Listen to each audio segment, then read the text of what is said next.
Selamat pagi Ibu Diana Napitupulu. Saya Sautrio Fadli Siagian, NIM 234505172. Di sini saya akan menjelaskan penjelasan tentang tukar menukar menurut hukum agraria.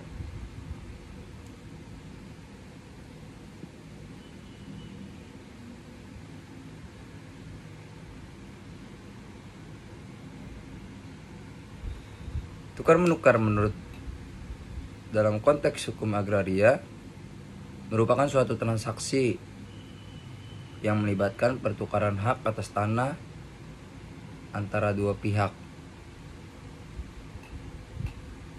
yang diatur oleh berbagai ketentuan hukum yang bertujuan untuk melindungi kepentingan semua pihak dan memastikan kepatuhan terhadap peraturan yang berlaku.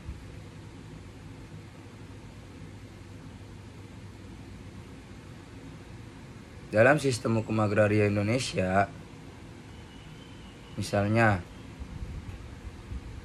proses ini diatur secara khusus oleh Undang-Undang Nomor 5 Tahun 1960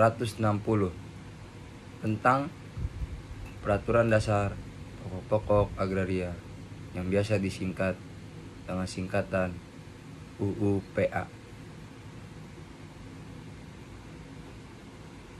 yang menekankan pentingnya kejelasan dan kepastian hukum dalam penguasaan dan pemilikan tanah.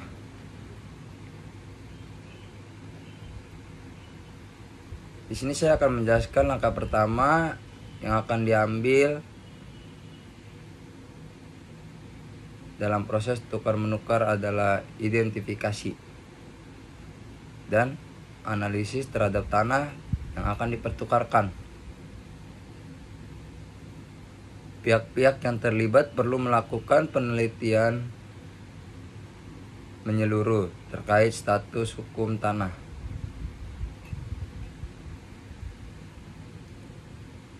yang mencakup pemeriksaan sertifikat hak milik, status lahan, dan potensinya sengketa.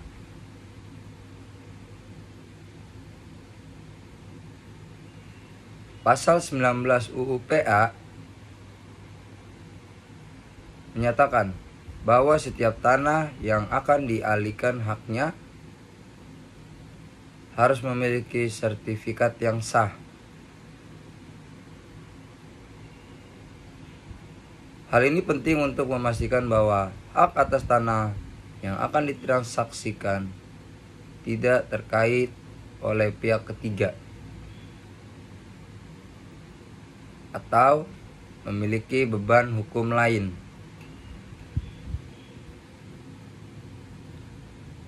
Di antaranya yaitu seperti hak tanggungan.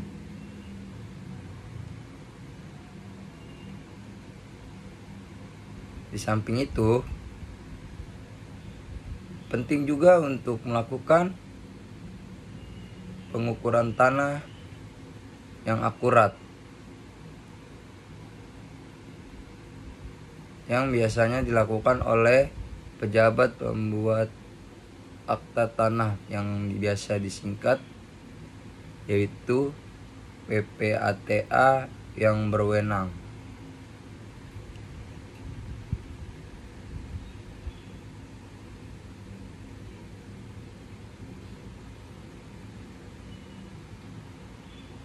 Setelah penelitian dan analisis dilakukan, langkah selanjutnya adalah menyusun perjanjian tukar menukar. Dalam perjanjian ini sangat penting untuk mencantumkan informasi lengkap mengenai tanah yang akan dipertukarkan, termasuk ukuran, batas, Dan yang terakhir itu adalah kondisi fisik tanah.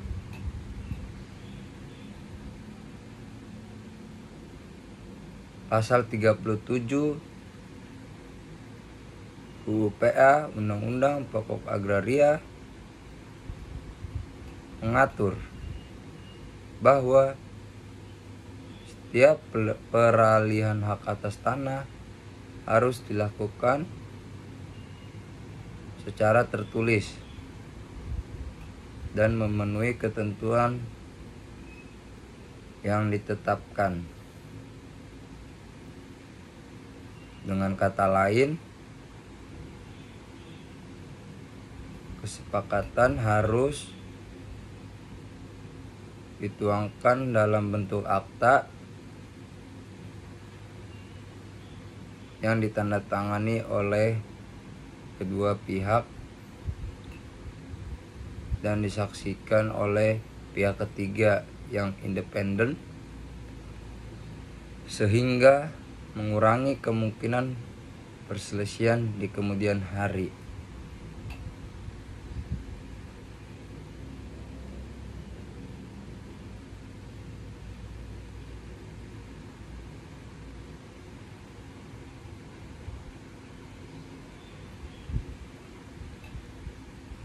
Kemudian, setelah perjanjian ditandatangani, tahap berikutnya adalah proses pendaftaran. Pendaftaran hak atas tanah yang baru merupakan langkah krusial untuk memastikan bahwa hak milik yang baru diakui secara hukum berdasarkan pasal 19 Undang-Undang Pokok Hukum Agraria. Setiap peralihan hak atas tanah wajib didaftarkan di kantor pertahanan setempat.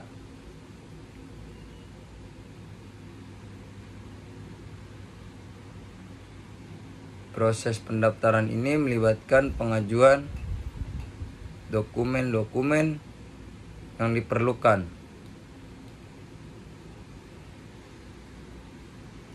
termasuk akta tukar menukar dan sertifikat tanah yang bersangkutan.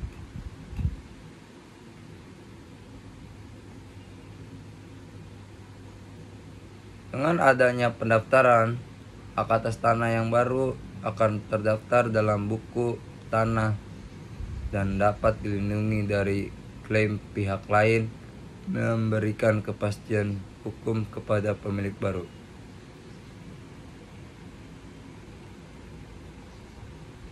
Kemudian, dari perspektif sosial, tukar menukar tanah juga memiliki implikasi yang signifikan terhadap redistribusi aset. Dalam banyak kasus, individu atau kelompok yang tidak memiliki aset terhadap tanah produktif dapat memperoleh hak atas tanah yang lebih sesuai dengan kebutuhan mereka.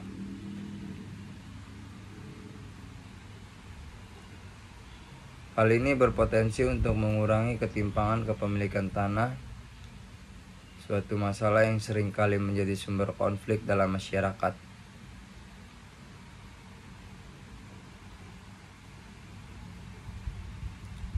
Yang dengan mengedepankan prinsip keadilan sosial yang tercantum dalam pasal 33 UUD 1945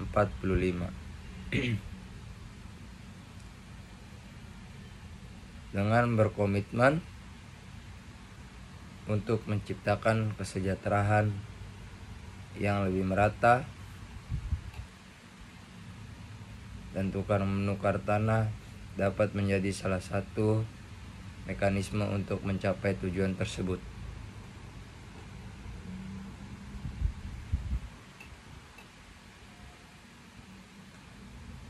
Kemudian dari sudut pandang ekonomi, tukar menukar tanah dapat dianggap sebagai strategi efisien dalam pengelolaan sumber daya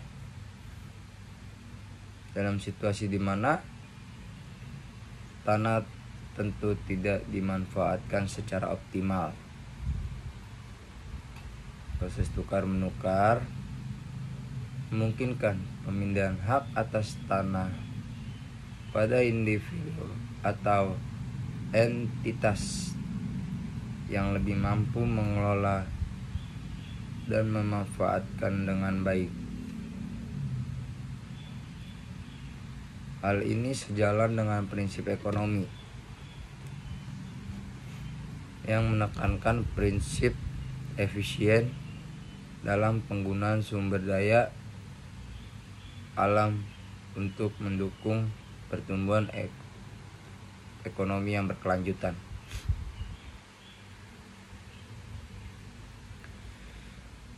Namun meskipun tukar menukar menawarkan banyak manfaat, proses ini juga tidak terlepas dari tantangan. Risiko sengketa dapat muncul jika salah satu pihak merasa dirugikan dalam transaksi. Oleh karena itu, penting bagi setiap pihak untuk memahami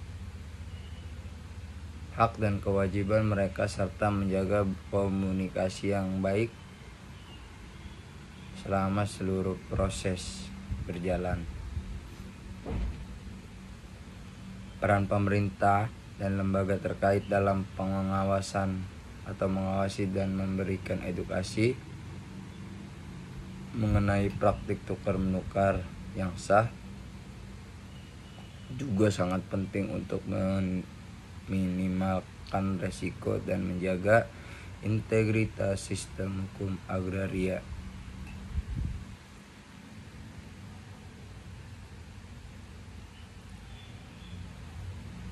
Kemudian selain itu dalam konteks perlindungan hukum, penting untuk dicatatkan bahwa Undang-Undang Nomor 30 Tahun 1999 tentang arbitrase dan alternatif penyelesaian sengketa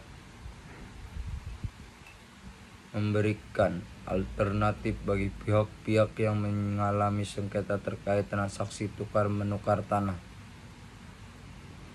Dengan menggunakan mekanisme alternatif ini, pihak-pihak yang berselisih dapat menyelesaikan masalah mereka di luar pengadilan, yang dapat menghemat waktu dan biaya serta mengurangi beban pada sistem peradilan.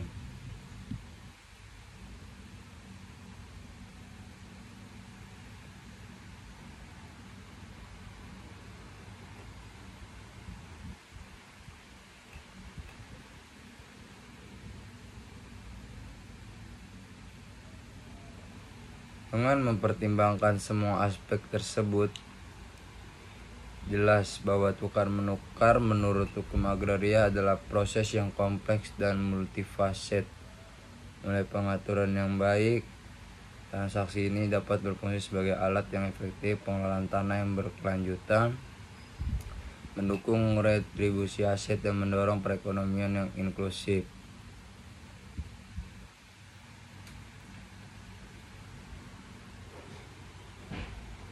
Dan secara keseluruhannya suatu proses yang kompleks dan multifaset di mana prinsip-prinsip keadilan, efisien, dan kepastian hukum saling berinteraksi. Dengan pengaturan yang tepat, transaksi ini dapat berfungsi sebagai alat yang efektif untuk pengelolaan tanah yang berkelanjutan, mendukung redistribusi aset, dan mendorong pertumbuhan ekonomi yang inklusif. Oleh karena itu, pemahaman yang mendalam tentang hukum agraria dan prosedur yang berlaku dalam tukar menukar sangatlah penting untuk memastikan bahwa proses ini dapat berkelanjutan dan berjalan dengan lancar dan memberikan manfaat optimal bagi semua pihak yang terlibat. Keberhasilan dan pelaksanaan tukar-menukar tanah bukan hanya berdampak pada individu yang terlibat, tapi juga memiliki konsekuensi yang luas bagi masyarakat dan negara dalam mewujudkan tujuan pembangunan yang lebih adil dan berkelanjutan. Sekian penjelasan paparan dari saya. Mohon maaf jika